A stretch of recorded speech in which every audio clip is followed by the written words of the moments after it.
In a courtroom thick with silence and secrets, Princess Anne did the unimaginable. She broke. And with one trembling statement, she shattered the royal code. The air inside the royal courtroom was heavy, almost suffocating. Every breath, every glance, every movement was muted by the gravity of what was unfolding. Royal aides stood stiff. Legal teams whispered cautiously. The press gallery sat frozen, eyes wide, pens halted. No one had expected this, not from her. Princess Anne, known for her stoicism, her discipline, her relentless service to the crown, had just walked to the witness stand not as a royal, but as a woman carrying the weight of generations. Her composure was unmistakably firm at first, but it was betrayed by a single detail: the tremble in her hands. As she faced the court, her gaze passed over her brother, King Charles III. Seated a few rows away, he looked back with a guarded expression. And then Anne opened her mouth, and the monarchy as the world knew it shifted. "I remember something my mother once told me," she began. The words were barely above a whisper, but the room was instantly still. The crown must pass through William, not just by birth, but by heart. A pause, a tear, and then silence. Gasps were muffled. No one moved. Charles, the sovereign, once shielded by a lifetime of royal restraint, quietly reached for his face. A single tear escaped, caught by the flash of a camera he had failed to avoid. The king had cried, and the press had seen it. For the first time, a monarch had been emotionally cornered in public, not by critics, not by protesters, but by his own sister. Anne didn't wait for a response. She stepped down, not to applause, not to rejection, but to a reverberating shockwave that pulsed through the room like an aftershock. This wasn't just a crack in royal protocol, it was an earthquake. The press later described it as the moment the monarchy exhaled. But it was more than that. Anne's words carried the weight of her mother's unspoken fears, her sister-in-law's broken dreams, and the quiet strength of a man the Queen believed should someday lead. A sentence became a revelation. A tear became a symbol. And a silence became a reckoning. Observers didn't miss the deeper message. This wasn't simply about emotion. It was about succession, about legacy, about a future the Queen may have seen coming but never voiced until now, through her daughter. The palace, so used to controlling the narrative, could do nothing but watch as the floodgates opened. And as Anne sat back down, the silence in the room wasn't empty. It was loaded with meaning, memories, and the undeniable sense that everything had changed. A new royal chapter had begun, not with ceremony, but with confession. But what led to this seismic courtroom moment? The answer lies buried in documents sealed by a queen who saw the future differently than anyone expected. Locked away for decades, Queen Elizabeth's handwritten letters now threatened to rewrite the very order of the royal line. What began as a formal review of estate protocols quickly escalated into something far more consequential. During the courtroom session that gripped the nation, it wasn't just Princess Anne's trembling voice or King Charles's silent tears that stirred the headlines. It was the unexpected unsealing of a vault, figuratively and literally, of the Queen's most closely guarded reflections. Among the legal exhibits lay a collection of handwritten letters, fragile in form but explosive in content. These were not state papers or ceremonial briefings. They were personal, raw, untouched by royal filters. Within palace walls, they were whispered about as the Windsor Letters, a name spoken quietly but always with reverence. And now, the public knows why. The letters, penned by Queen Elizabeth over the course of many private years, revealed a side of the monarch few had ever seen. They weren't written for the world, nor even for the press-hardened historians of the crown. They were for her children, her inner circle, and most chillingly, for the future. Inside these letters were not only reflections on duty and destiny, but subtle clues about the Queen's vision for the monarchy's next chapter. Hidden among memories of state visits and family holidays were passages that hinted at discomfort, even unease, over the conventional line of succession. The Queen, it seemed, had quietly questioned whether tradition alone should guide the crown's path. One letter in particular set the courtroom murmuring a note written in the Queen's unmistakable script where she mused, "Leadership is more than inheritance. It is a responsibility worn with grace." While she never explicitly named who should wear the crown, the implication was unmistakable. Other writings leaned into admiration for William's calm demeanor, his bond with the public, his approachability. She spoke of him as someone who listens more than he speaks, someone who understands the weight of power without needing to show it. These were not idle compliments. In the context of a legal discussion about estate impact and constitutional roles, they were seismic shifts in tone from a monarch known for her neutral, guarded language. The legal tension exploded behind closed doors. Lawyers argued over whether the Queen's private sentiments should influence constitutional duties. Could personal letters, unearthed decades later, tilt the delicate balance between public governance and private conscience? Technically, they were irrelevant to parliamentary law. Emotionally, they were nuclear. The public wanted answers. The press demanded context. And in the middle of it all stood Princess Anne, the Queen's most dutiful child, who now bore the weight of carrying these revelations forward. Anne did not flinch. Her words in court were clear, unwavering. The public has a right to know what the monarchy truly stands for. At that moment, she wasn't just a royal. She was a messenger. She had seen the letters. She had felt the Queen's struggle, written in ink. And now, she was delivering a truth the monarchy could no longer suppress. Her insistence shocked even her closest allies. Anne, who for decades had stood behind royal walls without ever breaking formation, had chosen to speak for the truth instead of the institution. But among all the revelations, one haunting line from Anne turned whispers into undeniable thunder. 6 words changed everything. Spoken softly, but they landed like thunder across the royal courtroom. Anne stood still as the echo of her own voice seemed to hang in the air longer than it should have. The sentence was simple, but the silence it left behind was not. The crown must pass through William, not just by birth, but by heart. Those words weren't policy. They weren't part of a legal argument. They were something more powerful, personal truth, sharpened by memory, loaded with legacy. And in that single moment, Anne didn't just shake the courtroom, she cracked open the monarchy's most carefully guarded future. The words hadn't come from her. Not truly. They had come from Queen Elizabeth II herself, during a walk that now felt like a lifetime ago. Anne had been at Balmoral, the Queen's most sacred retreat, where the world felt far away, and the family could finally exhale. There, among the rolling hills and quiet lochs, mother and daughter had shared a rare moment of honesty. The Queen, typically reserved, had let down her royal mask. Age had softened her, but it had also filled her with worry. And it was there, on that quiet path beneath the grey skies of Scotland, that she confided in Anne not as monarch to subject, but as mother to daughter. She had spoken of the future, of the weight of the crown, and of William. "It must pass through him," she said, her voice as sure as the wind around them, not just because of birthright, because of heart. Anne never forgot it. Not the way she said it, not the pause before the word heart, and certainly not the look in her mother's eyes, the look of someone who had seen too much and said, too little for too long. When Anne repeated those words in court, it wasn't an accident. It was a calculated risk, a deliberate challenge, because Charles was sitting just a few feet away, frozen in his seat. He didn't interrupt. He didn't argue. But he felt it. Everyone did. It wasn't a rejection, but a redirect. A quiet message that the Queen, even in her silence, had been thinking beyond the crown's traditions. Thinking about who could carry the weight, not just wear the jewels.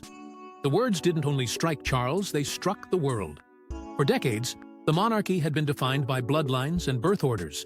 But now, here was the Queen's daughter voicing a deeper, more human test, heart.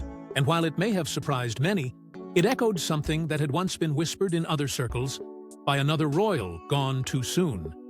Because what Anne had said wasn't just the Queen's belief, it was also Diana's dream. A future where The monarchy was defined not by titles, but by compassion. Diana had hoped her son would lead differently, live differently, love differently. And in this moment, through Anne, it felt as though both the Queen and Diana had spoken in unison, one through memory, the other through legacy. The courtroom didn't erupt. It didn't need to. The silence that followed spoke louder than words ever could. For the first time, the public saw the monarchy through a different lens. Not just lineage, but love. Not just duty, but empathy.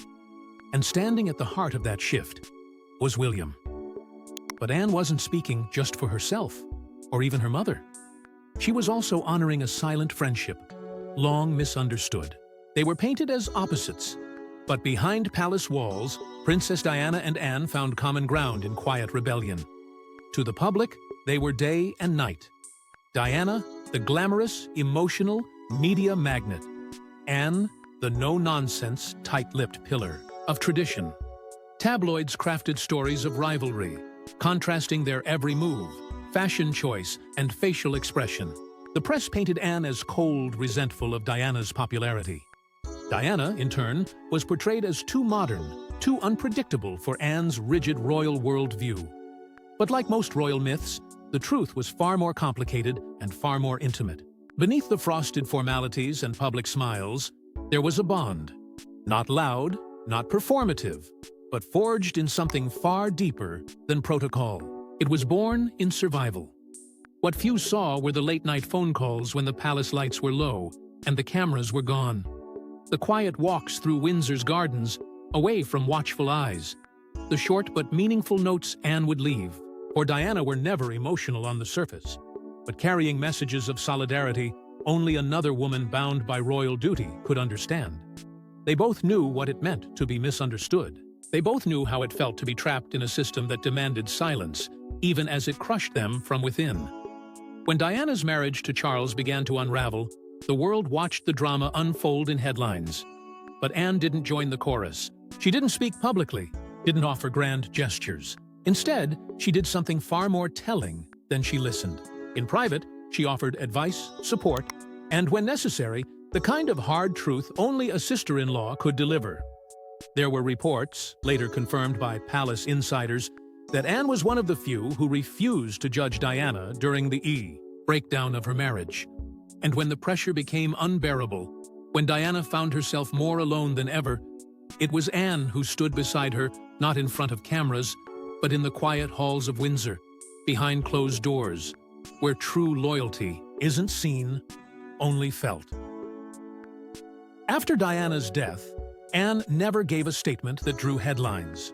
But at the private funeral service, she wore a bracelet, a modest silver band that Diana had once gifted her.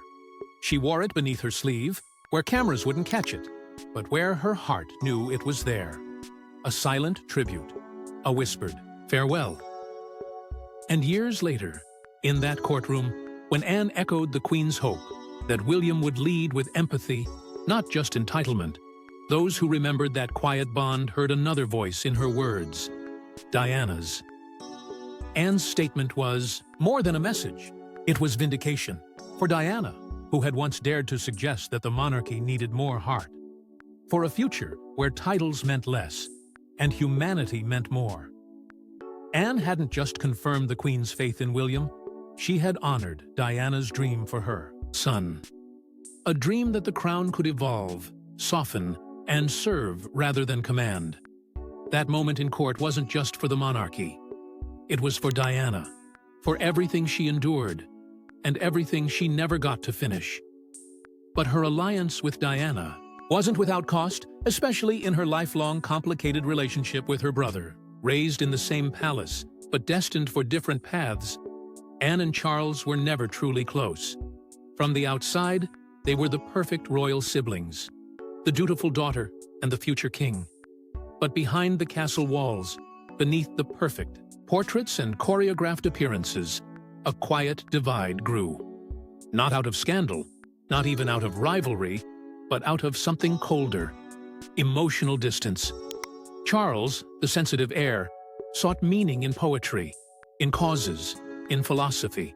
He questioned tradition, pushed boundaries, and often let his emotions guide him sometimes to his own detriment. Anne, by contrast, armored herself with silence. She didn't ask questions. She showed up, got the job done, and disappeared before the press could ask her name.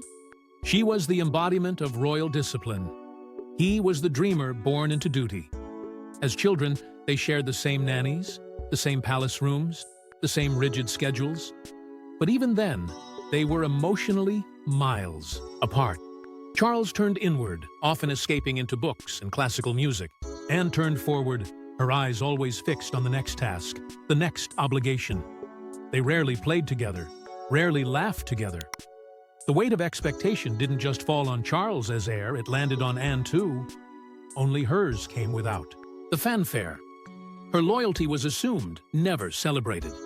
Her strength was expected, never praised. And then came Camilla. Her presence didn't just alter the public's view of Charles, it widened the gap between brother and sister. While Charles found comfort in Camilla's warmth and understanding, Anne stood on the outside, watching. Not with resentment, but with quiet judgment. To her, Camilla represented a departure from duty, a choice driven by emotion over obligation. Anne never said much. She didn't need to. Her silence around Camilla was more cutting than any words. For years, Queen Elizabeth worked tirelessly to hold them together. She was the buffer, the glue, the silent referee in a game of unspoken grievances. When Charles and Anne drifted too far, she'd call them in for tea, for quiet moments that felt ordinary but were loaded with purpose. She reminded them of the institution, of the crown, of the legacy, and for decades they held the line. But when the Queen died, that final tether broke. In the courtroom, Anne's words weren't loud, but they were precise. They were devastating, and they were aimed directly at her brother's heart. The crown must pass through William, not just by birth, but by heart. That wasn't just a memory. It was a reckoning. It was everything she had never said, finally set free. It was the culmination of a lifetime spent walking beside her brother, but never with him. For Charles, it was more than a public humiliation. It was a confirmation of something he had always feared, but never faced, that even within his own family, doubt surrounded his reign. And for Anne, it wasn't revenge. It wasn't bitter. It was duty, pure and simple. Just like everything else she had done her entire life. But this time, her duty wasn't to the institution, it was to the truth.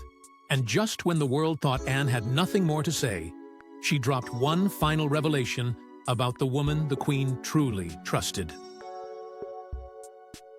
She is the future. Queen Elizabeth's quiet belief in Catherine just changed the entire royal equation. Until that moment, Catherine had always been seen through a familiar lens. Elegant, composed, dutiful. The perfect partner to William. A picture of grace in pearls and silence. But in court, Anne shattered that limited frame. Her voice didn't rise, but her words did.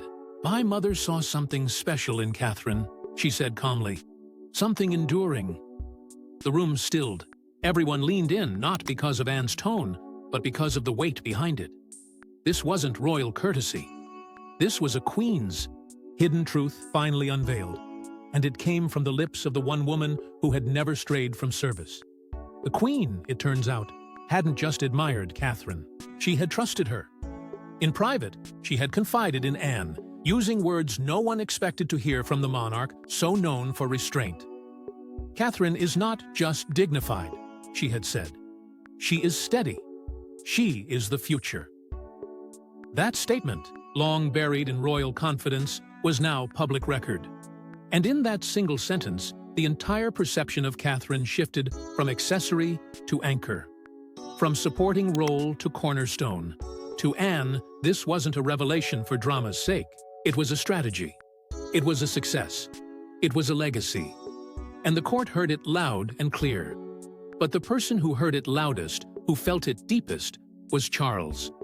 Seated just feet away, he turned toward Camilla, and for the second time that day, his voice cracked. "She never told me that." It wasn't anger. It wasn't disbelief. It was something far more vulnerable. Regret. Regret that a mother could share such defining words with one child, but not another. that she had looked beyond him, beyond tradition, and seen Catherine as the true continuation of her reign.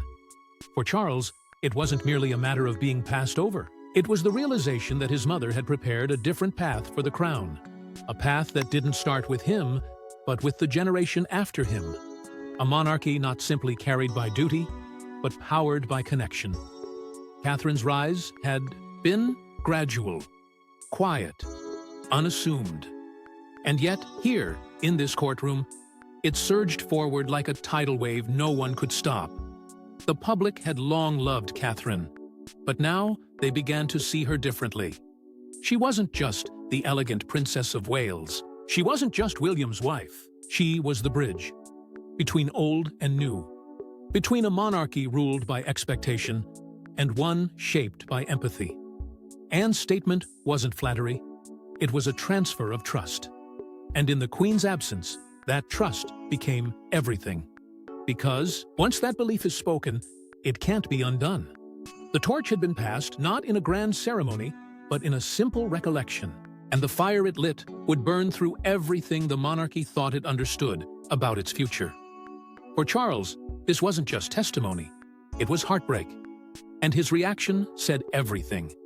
He had waited a lifetime to wear the crown. But now, sitting on the throne, the tears came. For decades, Charles had been the man waiting, the longest-serving heir in British history, the prince who lived in the shadows of his mother's reign, always watching, always preparing, always wondering when his time would finally come. But nothing, not the speeches, the ceremonies, the countless engagements had prepared him for this, not for the moment his sister stood in open court and revealed that the Queen, their mother, had confided her deepest hopes in someone else, and not just someone else, but Catherine. As Anne's words echoed across the courtroom, steady, enduring, the future Charles's world didn't collapse. It simply cracked. His composure, carefully practiced over a lifetime, slipped. He turned to Camilla, his voice barely a breath. She never told me that. A single sentence that said everything. He wasn't angry. He was undone. Because at that moment, he wasn't the king. He was a son who had spent his entire life trying to live up to a standard that, it now seemed, he had never truly met. The tears came slowly. Not dramatic, not loud, but they came. The man who had weathered decades of public scrutiny, who had buried two parents under the unforgiving eyes of the world, now sat exposed, emotionally raw, for the very first time. The courtroom didn't erupt, but the shift in energy was unmistakable. The press didn't need words. The image of a monarch crying said more than any headline could. It wasn't just about Catherine, it was about everything that had gone unsaid between a mother and her eldest son. The unspoken expectations, the distance masked as duty, the love expressed through formality, never feeling. Charles had lived his entire life carrying the idea of the crown like a sacred burden, but now that he wore it, it felt impossibly heavy, especially under the weight of doubt. Camilla sat beside him, frozen in place, her face unreadable, her body rigid. To some, she looked shocked. To others, simply resigned. Because she, too, understood. What was happening? This wasn't just a family reckoning. This was the fracture of something the public wasn't supposed to see. For years, the monarchy projected strength. Now, it revealed sorrow. Charles didn't speak again. He didn't need to. His silence, his tears, his whispered regret, these were the signs of a man realizing that he may have inherited the crown, but not the confidence that once supported it. And in that courtroom, amid legal documents and royal truths, the king looked less like a ruler and more like a boy, finally understanding that some battles were lost long before they ever began. To understand the weight Anne carries and why she finally cracked, we must go back to where it all began. Before she became the unbreakable royal, Anne was just a girl raised in a palace, where duty came before love. From the very beginning, Princess Anne's life was never her own. At just 18 months old, her world changed overnight when her mother ascended the throne. Childhood, as most would know it, ended then. There were no lazy mornings or unscheduled afternoons. There were protocols, procedures, and expectations wrapped in layers of silence. While other children were hugged and comforted, Anne was trained to wave, to walk a certain way, to never cry, to never falter. The crown cast a long shadow, and Anne grew up beneath it, molded not by affection, but by responsibility. Unlike Charles, who was encouraged to ponder and express, Anne was expected to endure. She became fiercely independent, not out of rebellion, but out of survival. There was no room for weakness. Every emotion was measured, every word filtered. Even in her earliest years, she understood what was demanded of her. Applause didn't matter. Approval was earned only through obedience. And so, she didn't complain. She didn't question. She absorbed the weight and let it forge her identity. By the time she was a teenager, Anne had become the very image of composure. Quiet, resilient, and relentless in her commitment to the monarchy. But the cost was steep. Emotional distance became second nature. Vulnerability turned foreign. Her armor wasn't just metaphorical, it was instinct. Where Charles often buckled beneath public expectation, Anne seemed to grow stronger. But beneath that strength lived decades of unspoken pain. Pain that was never acknowledged, let alone addressed. Because in her world, to feel was to fail. And that's what made the courtroom moment so staggering. The woman who had never faltered, never wept, never once strayed from the rules, broke. Not loudly, not theatrically, but unmistakably. Her voice shook, her words cracked. And in that crack, the world finally glimpsed the girl behind the crown. Not the unflinching royal soldier, but the child who had spent her life carrying a burden that was never truly hers. The courtroom didn't just witness Anne's testimony, it witnessed her humanity. It wasn't a weakness, it was released. A release decades in the making. A release that didn't seek sympathy, but understanding. In that rare moment of vulnerability, Anne reminded everyone that strength isn't silence, it's survival. Her entire life had been a lesson in restraint. But now, with the Queen gone and the truth hanging in the balance, Anne chose to be more than a figure of duty. She chose to be a voice. And in doing so, she let the world see the sacrifice behind the service. But that steel was forged not just in silence, but in fire. And one terrifying night proved it forever. Faced with a loaded gun, Princess Anne didn't flinch. She simply said, "Not bloody likely." It was the night the monarchy nearly changed forever, March 20th, 1974. Princess Anne was returning from a charity event, seated in the back of a royal car with her then-husband, Captain Mark Phillips. The streets of London were quiet until a lone vehicle forced the convoy to a sudden stop. What followed wasn't a political statement or a random act of violence. It was a meticulously planned kidnapping attempt by a man named Ian Ball, armed with a gun and driven by delusion. He had one goal: to snatch a royal. But what he didn't anticipate was the firestorm he'd encounter behind the royal car door. Ball approached with his weapon drawn, shouting, threatening, demanding Anne exit the vehicle. Security was overwhelmed. People were injured. But at the heart of the chaos, Princess Anne did the unthinkable. She stared him down. There was no panic, no surrender, no fear. Just one icy response that would define her for decades. Not bloody likely. It wasn't just defiance. It was defiance sharpened by instinct. At that moment, she didn't act like a princess. She acted like a soldier. She stalled. She challenged me. She refused to be controlled. And that refusal bought precious time that allowed bystanders and law enforcement to intervene. Shots rang out. A struggle ensued. But Anne survived, unshaken and uncaptured. When the dust settled, the headlines exploded. Not because a royal was attacked, but because a royal fought back. The public's perception of Anne shifted overnight. She was no longer just the Queen's daughter, a ceremonial figure attending public engagements in tailored coats. She was fierce, fearless, humans. Her words became legend. Her stance became a symbol of strength. And without knowing it, Anne had drawn a line between herself and the myth of royal fragility. She wasn't there for the image. She was there for duty, and she'd fight to protect it. Decades later, in a courtroom filled with secrets and whispers, that same unshakable courage resurfaced. No bullets, no assailants, just the truth. And this time, Anne wasn't facing down a gun. She was facing down the entire weight of royal tradition. She knew what it meant to defy the system. She had done it before.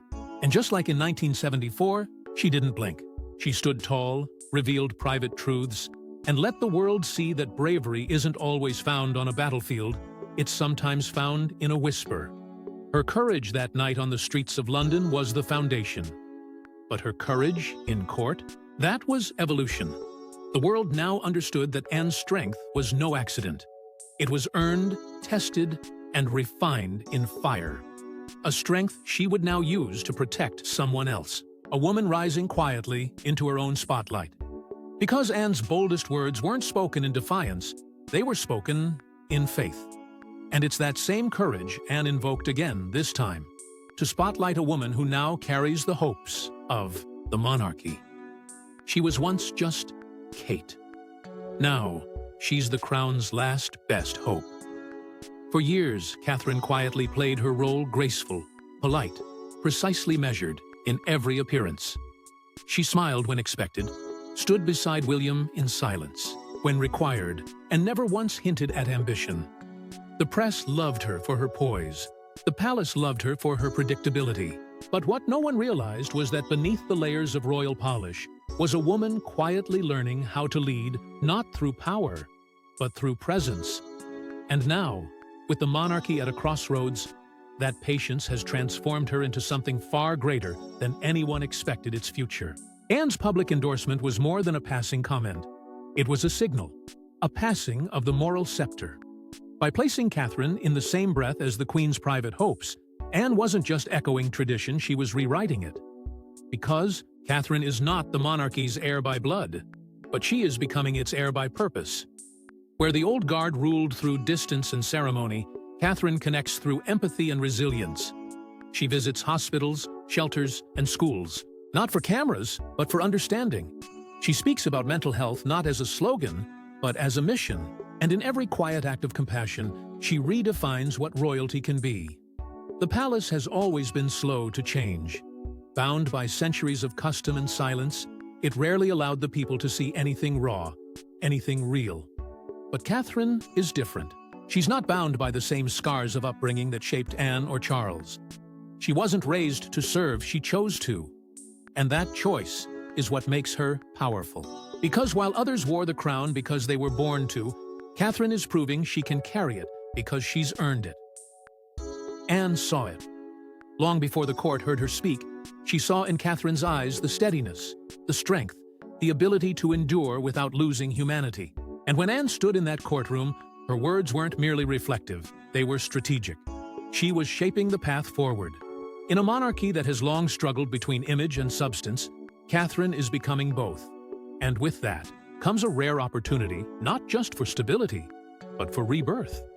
Now, as the weight of tradition grows heavier on Charles, and as public trust wavers in the old structures, Catherine stands firm. Not loud, not flashy, but unshaken. She is the bridge between Elizabeth's legacy and William's reign, between Diana's dream and Anne's resolve. And perhaps most importantly, between a crown that once demanded obedience and a future that asks for authenticity. Anne's message wasn't just a memory. It was a challenge to evolve, a challenge to choose leaders with heart. And in doing so, it wasn't Charles who was being dethroned. It was indifference, distance, and silence. What rose in its place was something rare, a monarchy that might finally feel human again. Princess Anne may never wear the crown, but her words may have just saved it. Thanks for watching, and don't forget to like and subscribe. And we will see you in the next one.